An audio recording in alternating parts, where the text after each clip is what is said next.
क्रांति जो बंगाल में लिखी गई, पहली बार कमल खिला वहां पे। दूसरी क्रांति तमिलनाडु में लिखी गई, जहां पर एक ऐसा सुपरस्टार निकल कर आया जिसने पुराने सुपरस्टार्स के रिकॉर्ड्स को काम तमाम कर दिया। अपना चुनाव हार जाते हैं या पार्टी हार जाती है, और यही कारण है जिसके कारण रूलिंग पार्टी जो केरल में थी, एलडीएफ रूलिंग कोalition, वो चुनाव हार जाती है। तो मुझे लगता है कि पूरे चुनाव के जोड़ गणित जो है, या जो मतदाताओं की जो मन की जो कैसी कंस्टिट्यूंसी, अलग अलग तरह के कंस्टिट्यूंसी की हम बात करते हैं, जहां दलित reserve constituency, ST reserve constituency, urban constituency, rural constituency, आप उन कंस्टिट्यूंसी की भी बात कर लें जहां पर मुस्लिम मतदाताओं की तादाद बहुत ज़्यादा है। मैं इस्तेमाल करने से परहेज करता हूं, मैं कहता हूं मोबिलाइजेशन। हर पार्टी को ये अधिकार है कि जब आप चुनाव में जाते हैं तो आप अपने मतदाताओं को साधने के लिए आप स्ट्रैटेजी बनाते हैं। नमस्कार, बहुत बहुत स्वागत है आपका टाइम्स नाउ नव भारत पर। और 5 राज्यों के परिणाम हमारे सामने आ चुके हैं और एक तरीके से क्रांति लिखी गई, और एक दो नहीं कई सारी क्रांति है। सबसे पहली तो कमल क्रांति जो बंगाल में लिखी गई, पहली बार कमल खिला वहाँ पे। दूसरी क्रांति तमिलनाडु में लिखी गई, जहाँ पर एक ऐसा सुपरस्टार निकल कर आया जिसने पुराने सुपरस्टार्स के रिकॉर्ड्स को काम तमाम कर दिया, उसी राज्य में एमजीआर के रिकॉर्ड को, जो आज से करीब 50 साल पहले, 49 साल पहले हुआ था।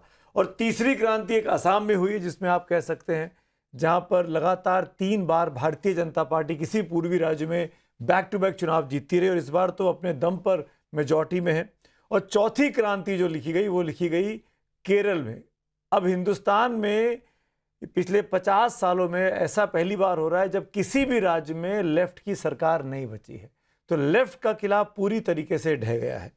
इन चारों स्टेट के परिणामों पर बात करने के लिए मेरे साथ सेफोलॉजिस्ट कह लीजिए, राजनीतिक के जानकार कह लीजिए, एक्सपर्ट कह लीजिए, प्रोफेसर संजय कुमार हमारे साथ हैं। सर, आपका बहुत बहुत स्वागत है मेरे इस कार्यक्रम में।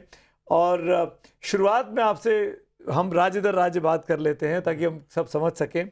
मैं सबसे पहले शुरुआत बंगाल से ही करना चाहूँगा। क्या ये बात सच है, आज हम करीब 24 घंटे के बाद इस बात का आकलन कर सकते हैं कि एसआईआर की वजह से इतना बड़ा परिवर्तन हुआ है? सुमित, आपको लगता है कि क्या एक एसआईआर की वजह से इतना बड़ा परिवर्तन हो जाएगा? कम से कम मैं तो नहीं मानता। आप देखिए, तृणमूल कांग्रेस जिसकी 15 साल की सरकार रही, और वोटों में अगर आप देखें कि किस तरह का फेरबदल है, लगभग 8.5-9% वोट वो गंवाई है पिछले चुनाव के तुलना में। लगभग 48-48.5% वोट था, इस बार वो 40 पर टिकी हुई है।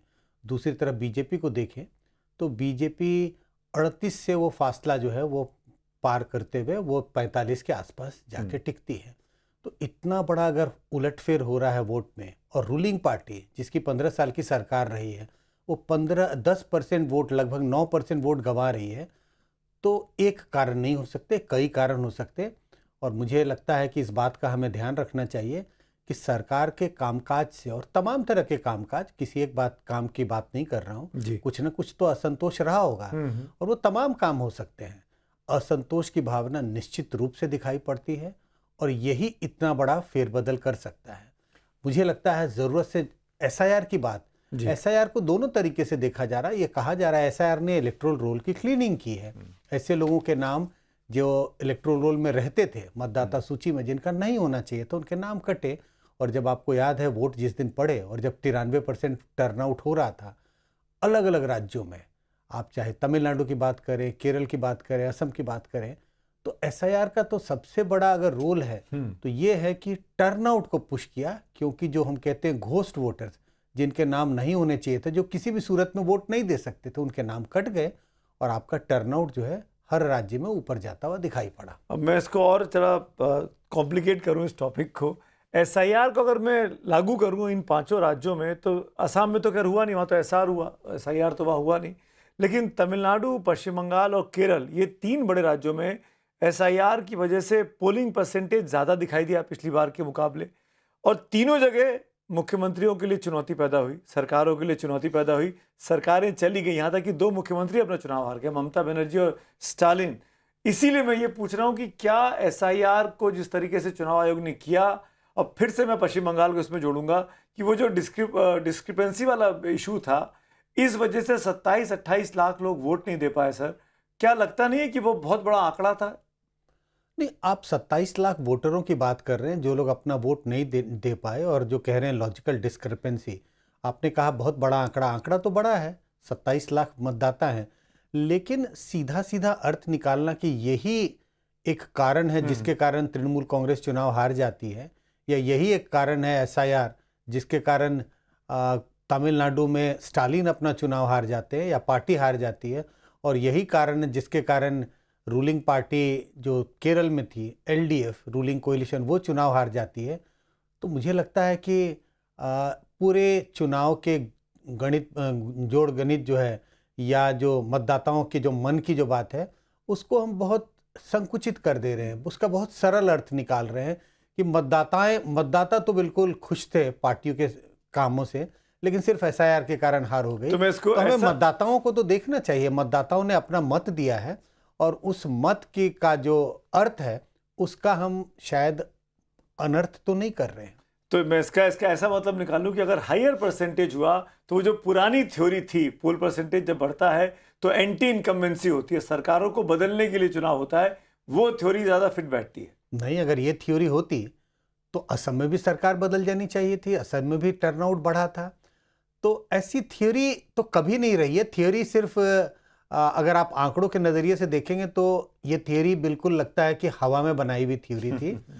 हमने 52 से लेकर के आज तक जितने चुनाव हुए हैं, विधानसभा के चुनाव, उनके आंकड़ों का विश्लेषण किया, और हमने देखा कि लगभग जो 380-85 राज्य के चुनावों का विश्लेषण मैं कर पाया, उसमें देखा कि अगर मान लीजिए 100 बार टर्नआउट बढ़ता है, आधी बार, लगभग आधी बार सरकारें दोबारा जीत कर आती हैं, और उसी अनुपात में सरकारें हारी भी हैं। तो किसी एक साल की बात नहीं है, किसी एक चुनाव की बात नहीं है। हाँ, आपको पीरियड्स जरूर दिखाई पड़ेंगे। मतलब अगर आप 50s, 60s और 70s का देखेंगे दौर, तो आपको प्रो इनकम्बेंसी दिखाई पड़ेगी। ये वैसा समय था जिन राज्यों में सरकारें बनी, और उस समय कांग्रेस को ज़्यादा एक तरह से कांग्रेस के लिए बहुत ज़्यादा प्रतिद्वंदिता नहीं रहती थी, कांग्रेस को बहुत ज़्यादा चुनौती नहीं मिलती थी, और कांग्रेस की सरकारें दोबारा जीत रही थीं। लेकिन एक दौर ऐसा आता है जब सरकारें बदलने लगती हैं, तो 90s का दौर, तो आपको दौर दिखाई पड़ेगा। 2014 से लेकर अगर 18-19 तक देखेंगे, खासकर 2014 से 17-18 तक, तो एंटी इनकम्बेंसी का दौर दिखाई पड़ेगा, क्योंकि इस वक्त कई राज्यों में कांग्रेस की सरकारें थी, और धीरे धीरे वो सरकारें हारती हैं और बीजेपी की सरकार बनती है। लेकिन अगर आप पिछले 2-3 साल के चुनाव को देखें तो आपको प्रो इनकम्बेंसी दिखाई पड़ेगा, इस साल आपको एंटी इनकम्बेंसी दिखाई पड़ेगा। तो ये दौर चलता रहता है जी। अब ये बताइए मुझे, पश्चिम बंगाल की स्पेसिफिकली बात कर रहा हूँ। हम पश्चिम बंगाल का जो पश्चिमी इलाका था, जो बिहार की सीमा से लगा रहा, जिसमें बड़ी संख्या में अल्पसंख्यक समुदाय है, वहाँ पे बड़ी संख्या में एसआईआर में डिलीशंस भी हुए, लोगों के नाम हटे, वोटर मतदाता सूची को करेक्ट किया गया। वहाँ पर मैं देख रहा हूँ, आपने भी देखा होगा राजनीति के छात्र होने के नाते, बीजेपी के कैंडिडेट बड़ी संख्या में जीते हैं 2021 के मुकाबले। इसीलिए मैं पूछ रहा हूँ कि क्या एसआईआर का फायदा भारतीय जनता पार्टी को पहुंचा, क्योंकि बार बार ममता बनर्जी और कांग्रेस ने ये पेंट किया कि एसआईआर इलेक्शन कमीशन जो करा रहा है वो बीजेपी को फायदा कराने के लिए करा रहा है। देखिए, जब इतनी बड़ी जीत होती है, पहले तो मैं ये कहूँ कि मैंने एक एक कंस्टिट्यूंसी वाइज इस तरह से आंकड़ों को अभी तक नहीं देखा, लेकिन इतनी बड़ी जब जीत होती है, और बड़ी जीत है, 206 सीटें लाना बड़ी जीत है, तो आपको किसी भी तरह का विश्लेषण कर लें, कैसी कंस्टिट्यूंसी, अलग अलग तरह के कंस्टिट्यूंसी की हम बात करते हैं, जहां दलित reserve constituency, ST reserve constituency, urban constituency, rural constituency, आप उन कंस्टिट्यूंसी की भी बात कर लें जहां पर मुस्लिम मतदाताओं की तादाद बहुत ज़्यादा है, कम है, मध्यम है, आपको हर जगह पर ऐसा दिखाई पड़ेगा कि बीजेपी ने पिछले बार के चुनाव से बेहतर प्रदर्शन किया है। और इसका सीधा सीधा कारण है, पिछली बार बीजेपी ने 77 सीटें जीती थी, इस बार 206। पिछली बार तृणमूल कांग्रेस के पास 215 सीटें थी, उससे घट के वो 81 पे चली आई। तो आपको हर कैटेगरी में ऐसा दिखाई पड़ेगा कि बीजेपी ने बेहतर प्रदर्शन किया है और तृणमूल कांग्रेस ने अच्छा प्रदर्शन नहीं किया। अगर हम ग्रेटर कैलकाटा की बात करते हैं, कौन जानता था पहले, कौन सोच सकता था कि तृणमूल कांग्रेस को उन इलाकों में भी धक्का लगेगा। लेकिन अगर आप इन चुनाव के नतीजों को देखेंगे तो आप देखेंगे कि वो उनका जो गढ़ होता था उसमें भी, जिसको गढ़ माना जाता था, और गढ़ क्या, जहां पर वो लगातार सीटें जीतती रहे, वहां पर भी तृणमूल कांग्रेस को बड़ा झटका लगा है। तो अब ये मैं इसलिए सवाल आपसे पूछ रहा था क्या इस बात को हम मान सकते हैं इन नतीजों को देखने के बाद इन 5 विधानसभाओं के चुनावों में कि अब जो अल्पसंख्यक समुदाय है वो बीजेपी से बचता नहीं है, वो बीजेपी को वोट दे रहा है और इसीलिए बीजेपी को सक्सेस भी मिली, चाहे वो आसाम की बात हो चाहे वो यहाँ की बात हो, बंगाल की?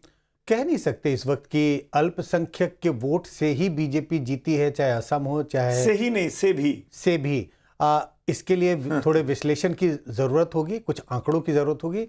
अगर हमारे पास इस तरह के कुछ आंकड़े आएंगे तो कभी आपके प्रोग्राम में दोबारा आने का मौका मिलेगा। मुस्लिम बहुल इलाकों में बीजेपी क्यों जीत रही है, ये मैं जानना चाह रहा हूँ। क्या ये वोटों का डिवीजन हो जा रहा है? क्योंकि इस बार बंगाल में कांग्रेस, सीपीएम भी और जेयूपी जो कि हुमायूं कबीर की पार्टी है वो भी 2 सीटों पर कामयाब रही। क्या वो डिवीजन का फायदा बीजेपी को मिल रहा है मुस्लिम बहुल कई इलाकों में? कारण हो सकते हैं। आपने कहा कि क्या मुस्लिम मतदाता भी बीजेपी को वोट दे रहे हैं, हो सकता है कुछ कंस्टिट्यूंसी में कुछ वोट मुस्लिम मतदाताओं ने भी बीजेपी को दिया हो। अच्छा। कुछ इलाके ऐसे भी हो सकते हैं जहां पर मुस्लिम वोट का बाइफर्केशन हुआ, डिवीजन हो गया। आपने कुछ कंस्टिट्यूंसी का जिक्र किया, कुछ कंस्टिट्यूंसी में हो सकता है मुस्लिम वोट बाइफर्केट हो गया। कुछ कंस्टिट्यूंसी ऐसी भी हो सकती है कि मुस्लिम मतदाताओं की तादाद उतनी नहीं, तो जो कहते हैं कि मोबिलाइजेशन, जो गैर मुस्लिम मतदाता हैं उनका मोबिलाइजेशन किसी एक पार्टी के पक्ष में हुआ। तो तमाम कारण हो सकते हैं जिसके कारण आपको ऐसा देखने को मिल रहा है कि ऐसे इलाके जहां पे मुस्लिम मतदाताओं की तादाद ज़्यादा है वहां पर भी बीजेपी अच्छा प्रदर्शन कर रही है। जी सर, एक चीज़ और बताइए कि क्या इस देश में अब पोलराइजेशन पॉलिटिक्स का वक्त आ गया है और खुलकर पोलराइजेशन पॉलिटिक्स हो रही है और पब्लिक उसको एक्सेप्ट भी कर रही है? अब पोलराइजेशन वर्ड मुझे लगता है कि मैं इस्तेमाल करने से परहेज करता हूं। मैं कहता हूं मोबिलाइजेशन। हर पार्टी को यह अधिकार है कि जब आप चुनाव में जाते हैं तो आप अपने मतदाताओं को साधने के लिए आप स्ट्रैटेजी बनाते हैं, उसको कहते हैं मोबिलाइज करना। आप अपने मतदाताओं को संदेश पहुंचाना चाहते हैं।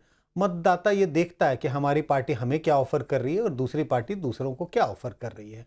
इसके हिसाब से जो कांग्रेस पार्टी है, लगातार कई सालों तक, कई दशकों तक उनकी सत्ता रही, लेकिन अलग अलग राज्यों में अगर आप देखें, एक समय था 70s एंड 80s तक मुस्लिम मतदाताओं की एक मुश्त वोट जो है वो कांग्रेस के पक्ष में जाता था।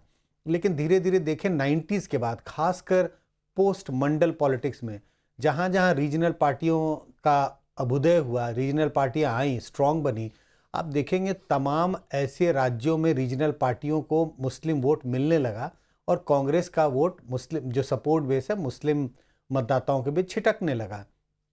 अब समय मुझे लग रहा है ऐसा भी देख रहे हैं कि जो रीजनल पार्टी हैं उनसे भी शायद हो सकता है धीरे धीरे लोगों का, मुस्लिम मतदाताओं का मोह भंग हो रहा हो।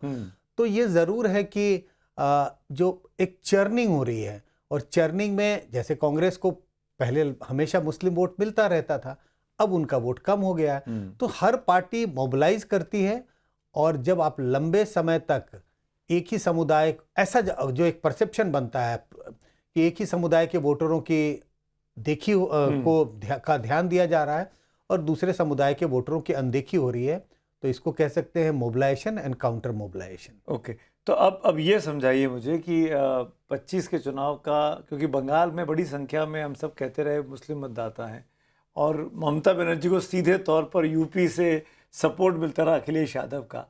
आपको लगता है कि ये चुनाव का असर, हालांकि यूपी का चुनाव 9-10 महीने दूर है, इसका असर उत्तर प्रदेश में दिखाई देगा या होगा तो क्या होगा? देखिए, असर इस तरह से होगा, बीजेपी अपने सहयोगियों के साथ, कोई 22 राज्यों में उनकी सरकार है जी। पार्टी के कार्यकर्ताओं का मनोबल ऊंचा है, लीडर्स कॉन्फिडेंट हैं। जब बंगाल में, जिसे एक मुश्किल चुनाव माना जा रहा था, कम से कम कई लोग ऐसा मानते थे कि मुश्किल चुनाव, बिल्कुल, तो मुश्किल चुनाव जब बीजेपी आसानी से जीत जाती है तो इसका, जैसा मैंने पहले कहा, मनोबल बढ़ा हुआ है, कार्यकर्ता और सक्रिय होंगे। तो ये असर तो ज़रूर आपको यूपी में दिखाई पड़ेगा कि बीजेपी और दमखम से चुनाव लड़ेगी। अब सवाल है, वोटर्स को मोबिलाइज करने की स्ट्रैटेजी अलग अलग राज्यों में अलग अलग तरीके से होती है। बीजेपी क्या स्ट्रैटेजी लेके जाती है, मुझे लगता है आने वाला समय बताएगा, हमें थोड़ा इंतज़ार करना चाहिए। मैंने इसलिए पूछा ये सवाल आपसे, फिर से इसको स्पेसिफाई कर दूं। 24 की लोकसभा में टीएमसी ने बहुत अच्छा चुनाव लड़ा और बीजेपी जो 18 पे थी वो गिर के 12 पे आ गई, टीएमसी बढ़कर 28 तक आ गई थी। यूपी में भी यही हुआ, 24 में समाजवादी पार्टी बीजेपी से बड़ी पार्टी बन गई उत्तर प्रदेश में। अब 2-2.5 साल के बाद चुनाव होगा, इनफैक्ट 2.5-3 साल मान लीजिए। क्या आपको लगता है कि बीजेपी इस टाइम पीरियड में, जैसे उसने बंगाल में अपनी खोई जमीन पा ली, वापस यूपी में पा सकती है? देखिए, कोई फॉर्मूला नहीं है। अगर इस फॉर्मूले की बात करें कि एक बार आप अच्छा करते हैं तो दूसरी बार खराब करते हैं, एक बार खराब करते हैं तो दूसरी बार अच्छा करते हैं, क्योंकि अगर आप फॉर्मूले के हिसाब से भी जाएं तो आप देखें 2024 में बीजेपी का प्रदर्शन उतना अच्छा नहीं रहा, लोकसभा के चुनाव के मद्देनजर मैं कह रहा हूं, जी। और यूपी में भी। लेकिन उसके बाद अगर आप तमाम विधानसभा के चुनावों को देखें तो सिर्फ बीजेपी ने जीत ही हासिल नहीं की है, बड़ी बड़ी जीत हासिल की। चाहे हम बिहार की बात करें, अभी बंगाल की बात करें, असम की बात करें, और हरियाणा जहां पर, महाराष्ट्र की बात करें, हरियाणा जहां पर ये उम्मीद लगाई जा रही थी कि कांग्रेस चुनाव जीत रही है, बीजेपी ने वहां भी जीत दर्ज की। तो इस नज़रिए से अगर आप देखें तो बीजेपी चुनाव में अच्छा प्रदर्शन नहीं कर पाने के कारण ऐसा नहीं कि वो घर बैठ जाती है और दोबारा और जम के मेहनत करती हैं। अगर इस हिसाब से भी जाएं तो अगर लोकसभा के चुनाव में यूपी में प्रदर्शन बीजेपी का अच्छा नहीं रहा, हम सब जानते हैं, चुनाव के नतीजे हमारे सामने हैं, मुझे लगता है बीजेपी ने कमर कस ली होगी। यूपी का चुनाव अगले साल है, असेंबली इलेक्शन, और कार्यकर्ता और नेता ऑलरेडी जुट गए होंगे पार्टी के प्रचार प्रसार और पार्टी की स्ट्रैटेजी बनाने में। इनफैक्ट संजय जी, बड़ी इंटरेस्टिंग बात याद आई इससे। अब जिस तरीके से बीजेपी ने 24 के बाद की तमाम विधानसभा चुनाव जीते हैं, उसको देख के तो लगने लगा है कि बीजेपी के लिए अब मिडवे मार्क 50% पे नहीं है, वो अपना मिडवे मार्क 70% पे लेके चलते हैं। और इसीलिए हर विधानसभा में देखिए ना, करीब करीब 70% उनको सीटें मिल रही हैं। हाँ, मुझे लगा अगर वोट प्रतिशत के हिसाब से देखें जी। तो उनका वोट प्रतिशत भी, एक समय था कि आप 32-33% वोट ला करके चुनाव जीत जाते थे, 33, 34, 35। लेकिन आप देखें कि तमाम पिछले चुनाव को देखें, जिन राज्यों के चुनाव का मैंने जिक्र किया, तो बीजेपी 42, 45, 46% का आंकड़ा छू रही है। जी। तो ऐसी स्थिति में अगर कोई पार्टी 45-46% का आंकड़ा छू जाए, आप देखें, मुझे लग रहा है असम के अगर नतीजों को मैं याद करूं, इस बार के नतीजे, तो शायद 50% वोट परसेंटेज इसके पास है, एनडीए के पास है, मतलब जिसमें बीजेपी की सबसे बड़ी हिस्सेदारी है। तो जब ऐसी स्थिति होती है तो सीटें भी सिर्फ जो कहते हैं सामान्य बहुमत नहीं, 2/3 बहुमत की तरफ जाता हुआ दिखाई पड़ेगा। जिन राज्यों का हमने जिक्र किया, आप देखिए बंगाल में बड़ी जीत है, बिहार में इतनी बड़ी जीत थी, सबसे बड़ी जीत थी, महाराष्ट्र में इतनी बड़ी सबसे बड़ी जीत थी, दिल्ली को हम भूल गए, दिल्ली में भी ऐसा लगता था कांटे का मुकाबला है, दिल्ली में भी बीजेपी ने जीत हासिल की। तो कुल मिलाकर के बीजेपी का टारगेट एक बड़ा टारगेट होता है। सिर्फ टारगेट ये नहीं है कि चुनाव जीतना है, चुनाव अच्छे से जीतना है, और मुझे लगता है इसी दमखम के साथ बीजेपी हर चुनाव लड़ती है। और इनफैक्ट बिल्कुल क्रश करके रख देते हैं अपने अपोजिशन को, जो कि दिखाई दे रहा है इन तमाम इन राज्यसभा से। सर, अब मैं आगे बढ़ता हूँ, अगले राज्य पे आना चाहूँगा। यूपी और बंगाल से बात हो गई, असम चलते हैं। असम में हिमंत बिस्व शर्मा की जीत और लगातार तीसरी बीजेपी की जीत, और इस बार तो बीजेपी अपने दम पर मेजॉरिटी में है। क्या इसके पीछे जो बार बार कहा जा रहा है कि डीलिमिटेशन जो एक्सरसाइज की गई, वो उसने पूरी सीमाएं बदल दी, उसने पूरा जेरीमेंडरिंग बोल दिया, जो राहुल गांधी का शब्द है, उस वजह से आसान हो गया बीजेपी के लिए? अब अगेन ये कह पाना बहुत मुश्किल है, उस कारण सिर्फ आसान हो गया। पिछला चुनाव भी तो था, 2021 का भी चुनाव है, 2016 का भी चुनाव है। उस वक्त तो जेरीमेंडरिंग नहीं हुई थी, उस वक्त तो डिलिमिटेशन नहीं हुआ था, उस वक्त भी बीजेपी सरकार बनाई, बीजेपी अच्छी जीत दर्ज की थी। बीजेपी ने 2021 के चुनाव में भी बीजेपी की अच्छी जीत हुई थी। हमें इस बात को भूलना नहीं चाहिए, बीजेपी ने जिस मुद्दे को उठाया असम में बार बार किस बात का जिक्र हो रहा था बीजेपी के द्वारा, घुसपैठी है, मतलब ऐसे लोग हैं राज्य में जो देश के नागरिक नहीं हैं और वो एक तरह से इलीगल तरीके से राज्य में रह रहे हैं। अगर आप असम में लोगों से बात करें, कॉमन मैन की मैं बात कर रहा हूँ, जो एक तरह से पार्टी से जुड़े हुए नहीं हैं, दो अलग अलग पार्टियों से ना जुड़े हों, मुझे लगता है यहाँ वहाँ पर इस बात की चर्चा बहुत होने लगी थी कि भाई हाँ, ये तो एक बड़ी समस्या है और आने वाले समय में और समस्या बन जाएगी। तो देखिए, पार्टी का कनेक्ट अपने मतदाताओं के साथ, ऐसे मुद्दे को उठाना जिसका सरोकार जनता से है, जिसका सरोकार आम वोटर से है, और ये बड़ी बात बन करके असम के चुनाव में उभरी, और मुझे लगता है इसका बड़ा फायदा बीजेपी को दिखाई पड़ा। साथ ही साथ हमें ये नहीं भूलना चाहिए कि उनके काम को भी, सरकार जब इतनी बड़ी जीत हासिल करती है तो पहले भी मैंने कहा कोई एक वजह नहीं है, तो तमाम लीडरशिप, कहते हैं हेमंत बिस्वा शर्मा एक बड़े नेता के रूप में उभरे हैं। पहले वो कांग्रेस में थे, आज वो बीजेपी के बड़े नेता हैं।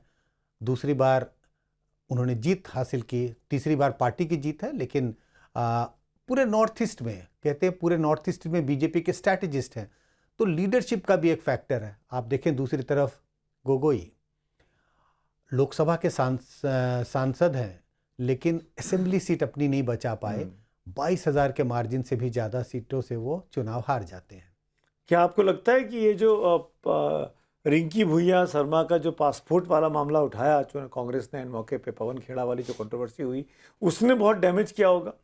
देखिए, मैंने कहा जनता से उस मुद्दे का पता नहीं कितना सरोकार रहा जनता से, आम वोटरों से, मैं कह नहीं पाऊंगा कि, लेकिन मुझे लगता है कि उस तरह के मुद्दे से आप चुनाव जीतते या हारते नहीं हैं, क्योंकि इस तरह के मुद्दे का जनता से सरोकार नहीं है। जनता से सरोकार होता है जो आम जीवन में जिन चीज़ों से आपको असर पड़ता है, बिजली, पानी, सड़क, ये तो है, रोजगार है। तो पासपोर्ट दो होना नहीं होना, फर्जी पासपोर्ट है, फर्जी पासपोर्ट नहीं है, मुझे लगता है इस तरह के मुद्दे से जनता को ज़्यादा कोई परेशानी नहीं होती है।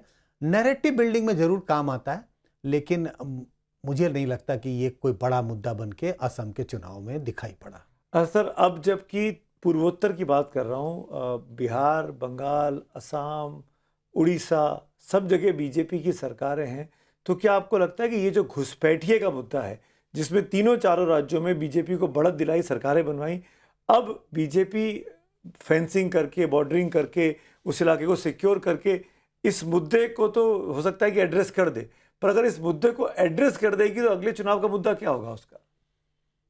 देखिए, अब बीजेपी क्या करेगी? सरकारें बनी हैं, बिहार में तो पहले से सरकार है, अब हम बंगाल की बात कर रहे हैं, असम की बात कर रहे हैं। मुझे लगता है कि चूंकि इस तरह के इश्यूज़ की चर्चा होते रही है, हो सकता है जो जिस बात का आपने जिक्र किया, फेंसिंग होगी और घुसपैठियों को रोका जाएगा। लेकिन आपने ये भी कहा कि अगर ये हो गया तो आगे बीजेपी क्या करेगी? सरकार के पास काम की कमी नहीं होती है, लोगों की अपेक्षाएं बहुत होती हैं। अगर हम यूपी की बात करें तो यूपी में बीजेपी ने लगातार 2 चुनाव जीता, योगी आदित्यनाथ दोबारा मुख्यमंत्री बने। आपको याद है जब चुनाव हो रहे थे उस वक्त भी इस तरह की चीज़ें आती थी कि कोई मुख्यमंत्री यूपी में दोबारा चुनाव नहीं जीत पाया, लेकिन कई कीर्तिमान बीजेपी ने पिछले दिनों तोड़े हैं। तो सवाल यह है कि अगर फेंसिंग हो गई, अगर घुसपैठिए का आना राज्यों में बंद हो गया, तो क्या लगता है कि ये मुद्दे खत्म हो जाएंगे और बीजेपी के पास कोई मुद्दा नहीं रहेगा काम करने के लिए? तमाम सरकार से बहुत अपेक्षाएं होती हैं लोगों की। रोजगार एक बड़ी अपेक्षा होती है कि रोजगार का सृजन होगा, बिजली, पानी, सड़क, स्कूल, अस्पताल, ऐसे तमाम काम हैं जो फिर भी ऐसे काम होंगे जिसे सरकार को करना चाहिए, चाहे वो बीजेपी की सरकार हो चाहे दूसरी पार्टी की सरकार हो। हालांकि आपने जो मूलभूत समस्याएं उठाई उस पर चुनाव अपने देश में कहाँ जीते जाते हैं, वो तो केवल चुनाव में बताने के लिए मुद्दे होते हैं। हम लोगों के लिए चुनाव तो हमेशा इमोशनल इश्यूज पर ही जीते गए। कम से कम आप इस बात की तस्दीक कर सकते हैं। बिल्कुल, इमोशनल इश्यूज का मतलब मैं कहता हूँ नैरेटिव बिल्डिंग, लेकिन साथ ही साथ अगर इन मुद्दों को आपने एड्रेस नहीं किया, ऐसा नहीं है कि आप सिर्फ नैरेटिव बिल्डिंग करें और बिल्कुल इन मुद्दों को नज़रअंदाज कर दें। जैसा मैं कहता हूँ बार बार कि वो आइसिंग ऑन द केक है ये सारी चीज़ें। आपको केक में जैसे एक बेस होता है वो होना ज़रूरी है। अगर सरकार के कामकाज से ज़बरदस्त नाराज़गी होगी तो आप कितना भी नैरेटिव बिल्डिंग कर लें, शायद चुनाव नहीं जीत सकते। लेकिन अगर सरकार के कामकाज से, मैं ये नहीं कह रहा बहुत संतुष्टि हो, अगर आप सेटिस्फाइड भी हैं, नॉर्मल सेटिस्फैक्शन भी है, तब ये सारी चीज़ें आपको काम करती हैं। और नॉर्मल सेटिस्फैक्शन के लिए ये ज़रूरी है कि लोगों की रोज़मर्रा की जो ज़रूरतें हैं उस पर सरकार कुछ ना कुछ ध्यान दे। जो वेलफेयर पॉलिटिक्स की बात होती है वो भी एक तबके के लोगों के रोज़मर्रा की आवश्यकता है। और भले ही हम कह दें कि फ्रीबीज़ है ये, लेकिन एक तबके के वोटर के लिए रोज़मर्रा की ज़रूरत है जिसको सरकार पूरा करती है। आपने फ्रीबीज़ की बात की, और फ्रीबीज़ तो मुझे लगता है कि अपने देश की पॉलिटिक्स की अब नेसेसिटी बन गई है, कोई इससे इग्नोर नहीं कर सकता। ये कहते कहते मैं आपको तमिलनाडु ले आया हूँ। तमिलनाडु में जिस तरीके से विजय साहब ने जीत हासिल की, 2 पुरानी पार्टियों को, एक 8 बार की, एक 6 बार की सरकार चला चुकी, उन दोनों पार्टियों को हटा के अपनी सरकार बना रहे हैं। उन्होंने भी प्रॉमिस किया कि 1 तोला सोना देंगे आपकी शादियों में, बेटियों की शादियों में, और भी तमाम ऐसे ल्यूक्रेटिव ऑफर्स दिए गए। क्या आपको लगता है कि ये बहुत ही मतलब स्पेसिफिकली पूछ रहा हूँ, क्या ये लाभार्थियों की चीज़ कह लीजिए या फ्रीबीज की कह लीजिए, ये सबसे ज़रूरी चीज़ हो गया आज की डेट में? सबसे ज़रूरी तो नहीं, अगर यही डिसाइड करते इलेक्शंस, तब तो तृणमूल कांग्रेस को बंगाल में चुनाव नहीं हारना चाहिए था, क्योंकि वहाँ भी महिला लाभार्थियों के लिए तमाम तरह के स्कीम्स रोल्ड आउट किए हुए थे और महिलाओं को उन स्कीमों का फ़ायदा मिल रहा था। ये ज़रूर है कि पिछले 2-3 सालों में हमने देखा है कि जिस राज्य में रूलिंग पार्टी जीतती है, दोबारा जीत कर आती है, और रूलिंग पार्टी ने तमाम वेलफेयर स्कीम्स रोल्ड आउट किए होते हैं, और खासकर महिलाओं के लिए। लेकिन सिर्फ और सिर्फ वेलफेयर स्कीम्स या फ्रीबीज कह लें, या महिलाओं के खातों में पैसे डालना, सिर्फ अगर इन चीज़ों से चुनाव जीता जाता, इस हिसाब से मैं दोबारा दोहरा रहा हूँ, तृणमूल कांग्रेस चुनाव नहीं हारती। लेकिन अन्य मुद्दों के साथ इसका असर होता है। अगर सरकार के कामकाज से बहुत नाराज़गी है, तो आप चाहे जितनी भी फ्रीबीज दे दें, आप चाहे कितने भी पैसे डाल दें, शायद चुनाव जीतने में सफल नहीं हो सकती। लेकिन अगर बहुत नाराज़गी नहीं है, सरकार के कामकाज से थोड़ी बहुत भी संतुष्टि है, इन सब चीज़ों का असर होता हुआ दिखाई पड़ता है। वही आइसिंग इन द केक, ये चेरी इन द केक है। Yes, cherry in the cake. मैं अब विजय के बारे में बात करना चाहता हूँ सर। सर, विजय की जीत को आप कैसे देखते हैं तमिलनाडु में? ये आपको लगता नहीं कि अनप्रेसिडेंटेड है कि इतना बड़ा रिजल्ट कोई एक ऐसा आदमी ले आया जिसका जमीन में कोई कैडर ना हो? जमीन पर कोई कैडर ना हो, लेकिन फेस वैल्यू देखिए, एक स्टार। और ऐसा नहीं है कि तमिलनाडु में पहली बार हुआ, इसके पहले भी तमिलनाडु में ऐसा हो चुका है। इसके पहले एनटीआर ने आंध्रा में कर दिखाया है। मुझे लगता है कि तमिलनाडु के नतीजों को ऐसे देखना चाहिए, एक स्टैब्लिश्ड 2 पार्टी सिस्टम थी, एक तरफ 2 अलायंस सिस्टम, एक तरफ डीएमके अलायंस और दूसरी तरफ एआईएडीएमके अलायंस। लोगों नतीजों को देख कर यही लगता है कि जनता के मन में एक इच्छा थी कि अगर कोई थर्ड ऑल्टरनेटिव हमारे सामने आएगा, हम उसके साथ जा सकते हैं। विजय ने एक नई पार्टी बनाई और उसे जनता ने एक नए ऑल्टरनेटिव के रूप में देखा, और लोगों को लगा फेस वैल्यू से कि ये वो व्यक्ति है जो उनकी इच्छाओं को पूरा कर सकता है। और चुनाव के नतीजे ये बता रहे हैं कि भरपूर तरीके से मतदाताओं ने विजय की पार्टी टीवीके को वोट किया।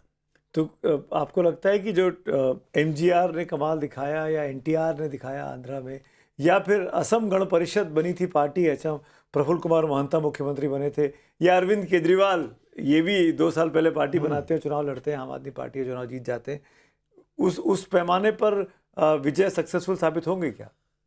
आपने अलग अलग लोगों के नाम लिए, अलग अलग पार्टियों का नाम लिया। कुछ सक्सेसफुल मॉडल है, कुछ अनसक्सेसफुल है। असम गण परिषद आज कहाँ है हम सबको पता नहीं। बिल्कुल छोटी पार्टी बन गई। एक समय में 1985 में उन्होंने ज़बरदस्त जीत हासिल की थी और बिल्कुल ऐसे यंग लोगों की पार्टी थी। अगर हम बात करें डीएमके की, तो वो भी इस तरह की पार्टी उभर के आई, लेकिन आज भी वो तमिलनाडु की पॉलिटिक्स में उनका एक वर्चस्व है। आपने एनटीआर की बात की, लेकिन हम अरविंद केजरीवाल की पार्टी की बात कर रहे हैं, आम आदमी पार्टी की। अब ये मिडिल लेवल का इसका एग्जाम्पल है। सक्सेसफुल हुई, दिल्ली में 2 चुनाव में जीत हासिल की, तीसरे चुनाव में उनकी हार हो जाती है। पंजाब में उन्होंने जीत हासिल की, पहले चुनाव में उनका प्रदर्शन बहुत अच्छा नहीं रहता, लेकिन दूसरे चुनाव में उनका प्रदर्शन बहुत अच्छा रहता। अब आने वाला समय बताएगा। अभी दिल्ली में वो हार चुके हैं, पंजाब के चुनाव ये बताएंगे कि पार्टी किस ओर जा रही है, पार्टी में के किस ओर जाने की दिशा है। मॉडल हमारे सामने दोनों हैं। अब देखना होगा, मुझे लगता है जल्दबाजी होगी ये कहना कि टीवी के एक लंबे रेस का घोड़ा है। विजय बड़ी एक तरह से बहुत मजबूत नेता के रूप में बरकरार रहेंगे तमिलनाडु की पॉलिटिक्स में, या फिर अप्स एंड डाउन्स हो सकते हैं। तो अभी तो सिर्फ उनके चुनाव में जीत हुई है, अभी सरकार भी नहीं बनी है, थोड़ा और समय इंतजार करना चाहिए। आपको लगता है कि मिडवे मार्क तक पहुंच जाएंगे? 10 विधायक कम रह गए उनके पास। अगर सरकार बनाना है तो मिडवे मार्क पहुंचना ही होगा, उसके बिना आप सरकार नहीं बना सकते। अब वो कैसे पहुंचते हैं, 2-4 दिन के बाद हम सबको पता चल जाएगा कि किस तरह से वो मेजॉरिटी हासिल करते हैं। जिस तरीके का कैंपेन रहा था उनका, वो खुलकर डीएमके के खिलाफ बोल रहे थे, लगातार स्टालिन की कमियां गिना रहे थे, उनके सरकार की कमियां गिना रहे थे। तो डीएमके के साथ जाना तो मुश्किल लगता है क्योंकि उनको हरा कर आए हैं। क्या आपको लगता है कि एडीएमके के साथ मिलना उनका ज़्यादा स्वाभाविक होगा? लगता है, ऐसा लगता है कि स्वाभाविक होगा कि एआईडीएमके के साथ मिलेंगे। लेकिन आपने जिस बात का जिक्र किया कि आप टीवीके ने लगातार डीएमके की पॉलिसीज को अटैक किया और उनकी एक तरह से उनके खिलाफ चुनाव लड़ा। ऐसे भी उदाहरण हैं हमारे पास। आप देखें 2013 का दिल्ली का चुनाव, जब आम आदमी पार्टी ने, उस समय कांग्रेस की सरकार थी, और उन्होंने कांग्रेस का खुलकर विरोध किया और बिल्कुल इसी स्थिति में थे, मेजॉरिटी मार्क्स से कुछ पीछे थे। दोनों पार्टियों ने मिलकर सरकार बनाई थी। ये हम सब जानते हैं कि सरकार लंबे समय तक चली नहीं। तो ये कहना कि डीएमके का खुलकर विरोध किया है और इसी के लिए डीएमके के साथ जाना असंभव है, तो असंभव शब्द का इस्तेमाल नहीं करना चाहिए। हो सकता है कि चले जाएं, लेकिन स्वाभाविक तौर पे ऐसा लगता है कि एआईडीएमके के साथ मिलकर सरकार बनाना ज़्यादा स्वाभाविक लगता है। राहुल गांधी ने उनको फोन किया है। राहुल गांधी की कुछ कांग्रेस पार्टी के नेताओं के बयान भी आए कि हम तो चाहते थे कि अलायंस उनके साथ हो। आपको लगता है कि कांग्रेस, आईयूएमएल, सीपीएम 5-2-2 ये मिलके आंकड़ा पा सकते हैं? अगर इसको गणित के रूप में देखें तो अगर ये गणित बनता है, बैठता है, तो इसकी संभावना बनी रहेगी।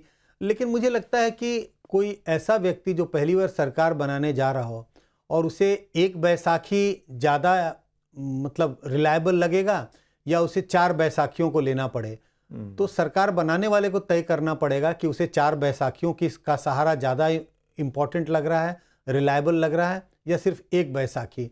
तो आने वाला समय बताएगा कि वो किस स्ट्रैटेजी को अपनाते हैं। लेकिन मुझे लगता है आमूमन ऐसा होगा कि अगर आपको चलने में दिक्कत है तो आप एक बैसाखी लेना पसंद करेंगे, न कि 4 बैसाखियों के सहारे चलना पसंद करेंगे। मतलब आपका इशारा एडीएम के, लेकिन वहाँ तो बीजेपी भी साथ में है उनके साथ। अब आने वाला समय बताएगा सुमित कि कैसे अलायंसेज में की रीशेपिंग ऑफ अलायंसेज होंगी। चुनाव में अलायंसेज बनते हैं, चुनाव के बाद हमने कई बार देखा है कि अलायंसेज टूटते भी हैं, क्योंकि पॉलिटिक्स संभावनाओं का खेल है। आने वाला समय देखते हैं, आने वाले 2-4 दिनों में ये सब क्लियर हो जाएगा कि आखिर टीवीके सरकार कैसे बनाती है। लेकिन मुझे लगता है कि सरकार बनाने के बहुत क्लोज हैं, तो कुछ ना कुछ कहीं ना कहीं कुछ अलायंस बना हो करके सरकार तो बनेगी। अब आप मुझे केरल के बारे में बताइए कि आखिरकार ऐसा क्या हुआ अपने देश में कि लेफ्ट की विचारधारा धीरे धीरे करके संकुचित हुई और अब पूरी तरीके से समाप्त होगी? क्यों होगी स्थिति ऐसी? आपने शब्द का इस्तेमाल किया कि अचानक क्या हो गया। अचानक तो नहीं हुआ। आप देखें, पहले केरल में पहले 3 राज्यों में लेफ्ट की या तो सरकार होती थी या वो एक स्ट्रॉन्ग पार्टी के रूप में उन स्टेट्स में बरकरार थे। और मैं त्रिपुरा का जिक्र करूंगा, वेस्ट बंगाल का जिक्र करूंगा और केरल का जिक्र करूंगा। त्रिपुरा में अब सरकार नहीं है और बंगाल में सिर्फ न तो सरकार है, न ही उनका कोई जनाधार दिखाई पड़ता है। इस बार भी अगर आप देखें तो 3-4% वोट पर सिमट गई है पार्टी और शायद 1 सीट उनके हत्थे लगा है। अब सवाल है कि केरल में भी उनकी सरकार थी, 10 साल से सरकार थी, और पिछली बार 2021 के चुनाव में उन्होंने अद्भुत काम किया। जिस राज्य में 77 से कभी सरकार रिपीट नहीं हुई थी, वहां पर उन्होंने अपनी सरकार रिपीट की थी। 10 साल की एंटी इनकम्बेंसी थी। अगर आप केरल में चुनाव के समय गए होंगे, आपने एहसास किया होगा कि लोग सरकार के कामकाज से खुश नहीं थे। तो केरल में लेफ्ट की सरकार की हार होती है और आज एक ऐसी स्थिति है जहां दिखाई पड़ती है कि इंडिया में किसी भी राज्य में लेफ्ट की न तो सरकार है और कम से कम ऐसा राज्य बंगाल जहां अब उनकी सरकार नहीं है लेकिन उनका जनाधार भी कम है। तो ये कहना मुझे लगता है थोड़ी गलती है कि आज अचानक हुआ। ये काफ़ी समय से ये प्रोसेस चल रहा था, कम से कम 10-15 साल से, क्योंकि 15 साल तो तृणमूल कांग्रेस की ही सरकार रही और जब तृणमूल कांग्रेस 11 में सरकार बनाती है तो वो लेफ्ट को ही हरा के आए थे। तो आपको लगता है कि लेफ्ट का कमबैक पॉसिबल है अब जो स्थिति आज की तारीख में दिखाई देती है? देखिए, कमबैक अब केरल में भी 5 साल के बाद चुनाव होंगे और बंगाल में भी 5 साल के बाद चुनाव होंगे। त्रिपुरा में भले पहले चुनाव होंगे अपने साइकिल के हिसाब से। जिस तरह की स्थिति है बंगाल में, जो स्थिति में आज लेफ्ट है, लगता तो नहीं है कि कोई बड़ा कमबैक कर पाएगी। केरल की जहाँ तक बात करें तो केरल में वो चुनाव हारी है। वोट प्रतिशत में भी दोनों में अलायंसेज में बहुत डिफरेंस है। कमबैक की गुंजाइश तो बनी रहेगी क्योंकि वहाँ एक रिकॉर्ड अगर हम देखें, हर चुनाव में सरकारें बदलती हैं। 21 एक अपवाद था, हो सकता अगला चुनाव अपवाद हो। यूपीए की सरकार, यूडीएफ की सरकार अगर अच्छा काम करेगी तो हो सकता है जनता उन्हें दोबारा जिताए, लेकिन कमबैक की संभावना तो बनी रहेगी केरल में। मैं इसलिए सवाल आपसे पूछा कि बीजेपी ने बंगाल में 2016 में 2 या 3 विधायक जीते थे, अगर मैं याद ठीक से कर रहा 3 हूँ। थे। 3 थे। और 26 में बीजेपी के 200 प्लस हैं, 206 हो चुके हैं। क्या बीजेपी ये कमाल केरल में कर सकती है? क्योंकि ये भी लेफ्ट का गढ़ रहा है, वहाँ भी लेफ्ट की स्पेस को बंगाल में बीजेपी ने पूरी तरीके से ऑक्यूपाई कर लिया। क्या बीजेपी, जिसके पहले 1 विधायक था, इस बार 3 विधायक हुए, क्या ये बढ़कर पहुंच सकती है मेजॉरिटी तक अगली बार तक? संभावनाओं से इनकार नहीं किया जा सकता, रास्ता मुश्किल है।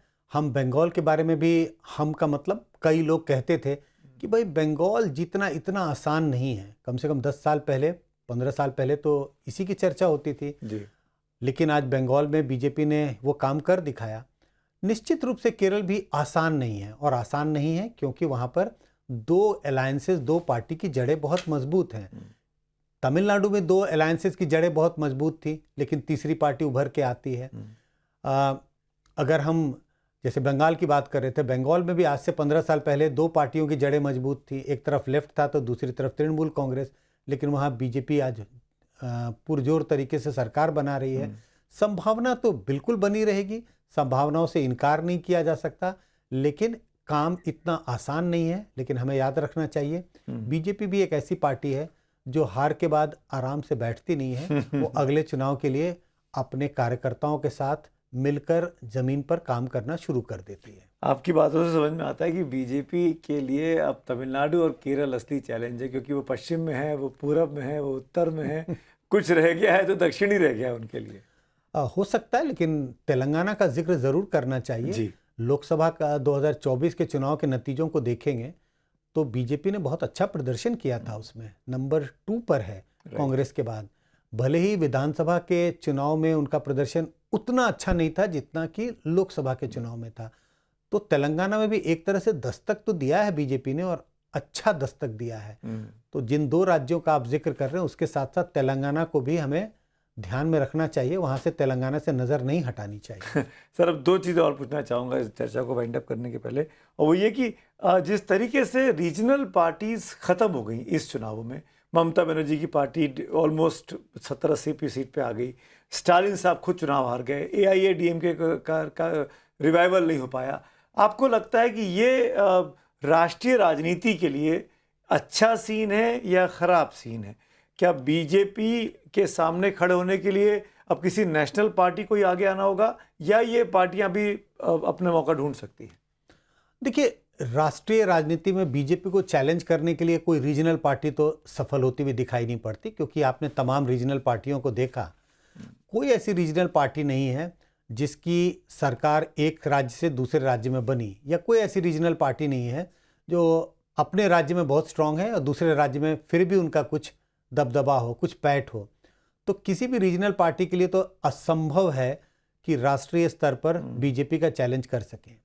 तो बीजेपी को अगर चैलेंज कोई करने वाला होगा तब तो नेशनल पार्टी होगी। तो क्या ये कांग्रेस की स्थिति में कांग्रेस बीजेपी को चैलेंज कर रही है, लेकिन वो वैसी स्थिति है कि नंबर 1 और नंबर 2 के बीच में बहुत बड़ा फासला है। तो कांग्रेस, वो क्या ये रीजनल पार्टीज का नुकसान कांग्रेस के लिए ब्लेसिंग इन डिस्गाइज है? क्योंकि इस बार वो केरल में अपना एक मुख्यमंत्री भी बनाने वाले हैं, 3 से बढ़कर 4 मुख्यमंत्री उनके पास हो जाएंगे। देखिए, कांग्रेस ऐसा उम्मीद कर सकती है और कांग्रेस इसको कैपिटलाइज कर सकती है, लेकिन ऐसा करने के लिए कांग्रेस को प्रयास करना होगा।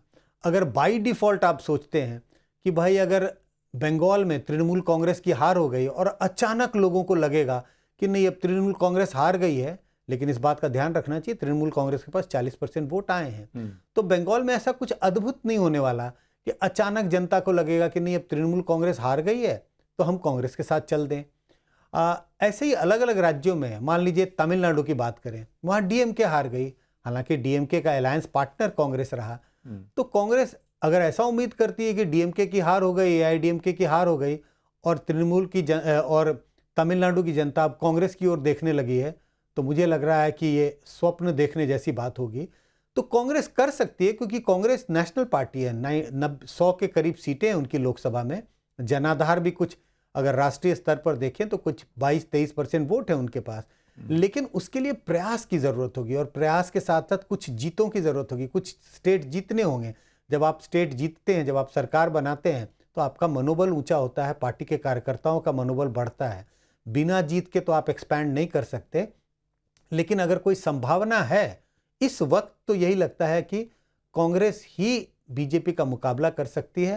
हालांकि हमने 3 लोकसभा के चुनाव में देखा, 14 का चुनाव, 19 का चुनाव और 24 का चुनाव कांग्रेस ने प्रयास किया, लेकिन उस प्रयास में कांग्रेस अभी सफल होती हुई दिखाई नहीं पड़ती। एक कांग्रेस पे सवाल एक और है, क्या मुस्लिम समाज, अल्पसंख्यक समाज जो रीजनल पार्टीज के साथ रहता है बीजेपी से मुकाबले के वक्त में, क्या उसको कांग्रेस में उम्मीद दिखाई देगी? आपको लगता है कि आने वाले वक्त में कांग्रेस के पीछे मुस्लिम समाज खड़ा हो सकता है अगर कांग्रेस प्रयास करे तो, जैसा आप कहते हैं? देखिए, अगर राज्यों में देखें, अगर हम यूपी की बात करें, कुछ अन्य राज्यों की बात करें, तो देखेंगे आपकी लोकसभा के चुनाव और विधानसभा के चुनाव में थोड़ा सा पैटर्न अलग दिखाई पड़ता है। लोकसभा के चुनाव में फिर भी आपको थोड़ा बहुत कांग्रेस के पक्ष में जो माइनॉरिटी वोट है वो जाता हुआ दिखता है compare to the assembly election. लेकिन अचानक ऐसा हो जाएगा, कम से कम पार्टी को ये भरोसा दिलाना होगा मतदाताओं के बीच में कि वो चुनाव जीतने की स्थिति में है। तो अगर हम जिन राज्यों का हमने जिक्र किया, मान लीजिए यूपी का चुनाव है, तो अगर विधानसभा के चुनाव में आपका प्रदर्शन बहुत खराब रहता है, कोई कारण नहीं है कि वोटरों को ये लगे कि लोकसभा में ये पार्टी कमाल करने वाली है। जब तक ये नहीं लगेगा कि लोकसभा में ये सचमुच मुकाबला कर सकती है बीजेपी का, तब तक ऐसा होता हुआ मुझे दिखाई नहीं पड़ता। अचानक रातों रात चीजें नहीं बदलेंगी। एक मतदाता नॉर्मली अपना वोट बर्बाद भी होने नहीं देखता, ये नहीं चाहता कि उसका वोट बर्बाद हो। तो ऑल ऑफ अ सडन सिर्फ इसी के लिए कि नेशनल इलेक्शन से और नेशनल इलेक्शन में हमें नेशनल पार्टी के साथ जाना चाहिए, ऐसा होता हुआ दिखाई नहीं पड़ता। तो कांग्रेस को प्रयास करने होंगे, जो संजय जी की सलाह है बगैर मांगे वो दे रहे हैं, इनफैक्ट मेरे सवाल के जवाब में दे रहे हैं। सर, एक आखिरी चीज़ बताइए, बंगाल के चुनावों में आरएसएस की रोल को आप कैसे देखते हैं? क्योंकि आज अखबार भरे पड़े हैं कि 6 महीने से तैयारी शुरू कर दी थी, इतने बीजेपी के नेता लग गए थे, उतने काडर के लोग चले गए थे, सितंबर में किसी ने डेरा जमा लिया, किसी ने अक्टूबर में डेरा जमा लिया। आप कैसे देखते हैं कि आरएसएस का क्या रोल होगा, या आरएसएस को आप कैसे पढ़ते हैं? मेरी इसके बारे में कोई जानकारी नहीं है कि आरएसएस के लोगों ने क्या काम किया, पार्टी के लिए नहीं किया, लेकिन मुझे लगता है मोटे तौर पर हर पार्टी की अपनी स्ट्रैटेजी बनाने की एक तरह से अपना से है। पार्टियों का ये मतलब से है कि आप चुनाव में लड़ने के लिए, चुनाव में जाने के लिए क्या स्ट्रैटेजी बनाएं। बीजेपी के पास जो स्ट्रेंथ है वो उसका इस्तेमाल करेगी, जो कांग्रेस के पास स्ट्रेंथ है वो उनका इस्तेमाल करती है, जो रीजनल पार्टियों के पास जो स्ट्रेंथ है, जो कहते हैं आर्म्स एम्यूनिशन, उसका इस्तेमाल किया जाता है। अगर कुछ ऐसी चीज़ हुई तो इसमें कोई खराबी नहीं है, इसमें खराबी क्या है? हमारे पास जो स्ट्रेंथ है हम सब उसका इस्तेमाल कर रहे हैं। लेकिन जो स्पेसिफिक मुद्दा जो आपने पूछा, इसके बारे में मुझे कोई खास जानकारी नहीं है कि किस तरह से आरएसएस के लोगों ने बीजेपी के साथ कंधे से कंधे मिलाकर और इतिहास तो ऐसा रहा है ना सर कि लोगों ने मदद की है चुनावों में। आरएसएस के लोग निकलते हैं, मोटिवेट करते हैं, जैसे आपने जिस शब्द का इस्तेमाल किया, हम मोटिवेट करके पोलिंग बूथ तक लाना। बिल्कुल, इसको कहते हैं स्ट्रैटेजाइज करना। पार्टी स्ट्रैटेजाइज करती है और स्ट्रैटेजी में ये भी एक हिस्सा रहा होगा कि भाई आपके जो समर्थक हैं वो आपके साथ कंधे से कंधा मिलाकर काम करें। तो इसका मतलब आरएसएस के रोल को इनकार नहीं किया जा सकता, जो चीज़ समझ में आती है। और बगैर सब सामूहिक तौर पर प्रयास किए, बगैर इतनी बड़ी जीत और इतने मजबूत मुख्यमंत्री को, इतनी मजबूत सरकार को ऐसे नहीं हराया जाता, जो कि बंगाल के नतीजों में दिखाई दिया। सर, बहुत बहुत शुक्रिया, आपने वक्त निकाला। Thank you so much. आपसे बातचीत करके हमेशा कुछ ना कुछ सीखने को मिलता है। इस डिटेल बातचीत के लिए हम सब की तरफ से बहुत धन्यवाद।